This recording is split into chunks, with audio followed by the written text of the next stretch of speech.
These are the gates of hell. There is no more powerful symbol of our inhumanity to one another than the gates of the Auschwitz-Birkenau concentration camp in Poland. If you're like me, it's almost impossible to comprehend the atrocities that took place at Auschwitz in Poland. The thing, I suppose, speaking as a dad, that I can never understand is that the people who would go to Auschwitz in the morning, do their duties at the gas ovens, would then go home in the evening and have dinner with their wife and children, and then possibly sit as a family and listen to the radio. To me, that is incomprehensible. Today, 70 years later, we might ask ourselves, why is this topic still important? It's not the sort of thing that we talk about. And yet, the issue of being human arises in everything we do with the people we encounter every single day of our lives. It's easy for us to think what it is to be inhuman, but if we really understood what it was to be human, would there be so many people who die in cowardly one-hit punches at night? Would domestic violence be such a problem in our families? So even though it's not the kind of thing we typically talk about, the issue of being human is a very, very important one for us today. So in this unit, we will look at the question of what it means to be human from three different perspectives. As a Catholic school, we will begin by looking at how Christians understand the question of being human. We'll then consider the question of being human from a Buddhist perspective to see what insights we can get from one of the great religions of the East.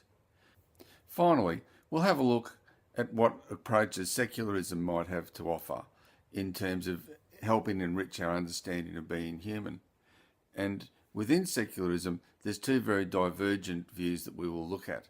The first will be an existentialist view, and the second will be what we call a perspective from humanistic psychology.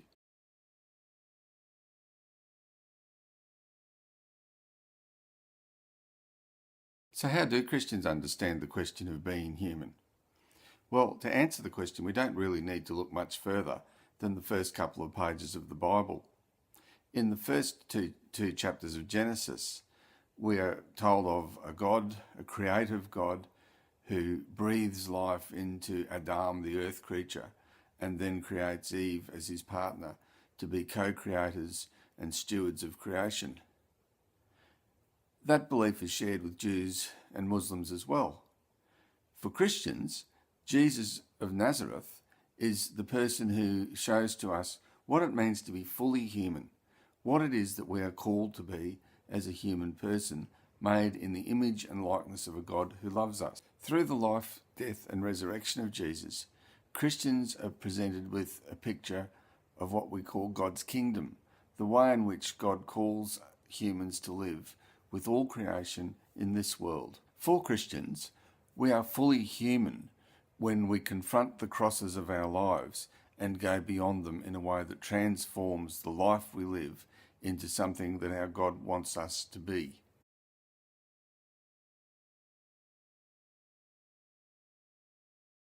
This theme of birth to new life is also something that we find in Buddhism, one of the great religions of the East, which actually predates Christianity.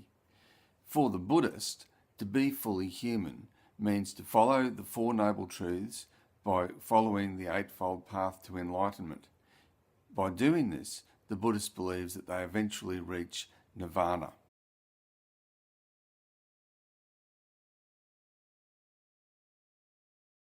If the Christian and Buddhist views of what it means to be human are fundamentally positive, the same can't be said for secularism.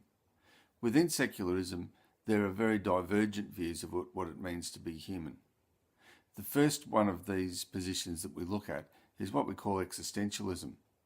Existentialism grew out of the Europe of the 1930s in particular, and the experience of the Second World War.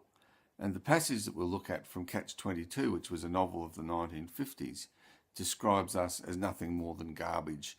That if you drop us out of a building, we fall and we die, and there is nothing more to us than that. Now that's a slightly depressing view, and hopefully those of you watching this are not considering yourselves garbage. So it's useful to understand that within secularism there are other views. There are other very, very important views. Two that we particularly look at come from what we call humanistic psychology.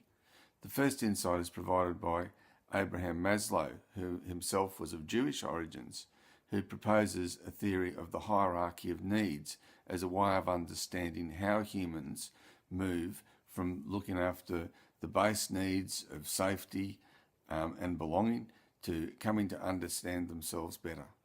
And the second theory that we'll look at is proposed by Erik Erikson, who followed in the footsteps of Sigmund Freud in looking at the different psychosocial conflicts that people go through as they move through various stages of their lives. So secularism also has important insights that we can learn from as we investigate the question of being human. So in summary, I hope you find this terms unit interesting. In some ways, I think it is almost the most important unit that we study in this course, because unless we have an understanding of what it is to be human, it's almost impossible to come to an understanding of the religious dimension of human life. So just to recap, in this particular unit, we will look at Christian understandings of what it means to be human. We will be able to contrast those with insights we can gain from Buddhism. And finally, we will look at a number of divergent perspectives within what we call secular humanism. So enjoy the unit, and in particular, see if you can draw upon the insights that we gain this term to develop a better understanding of who you are as a person. All the best.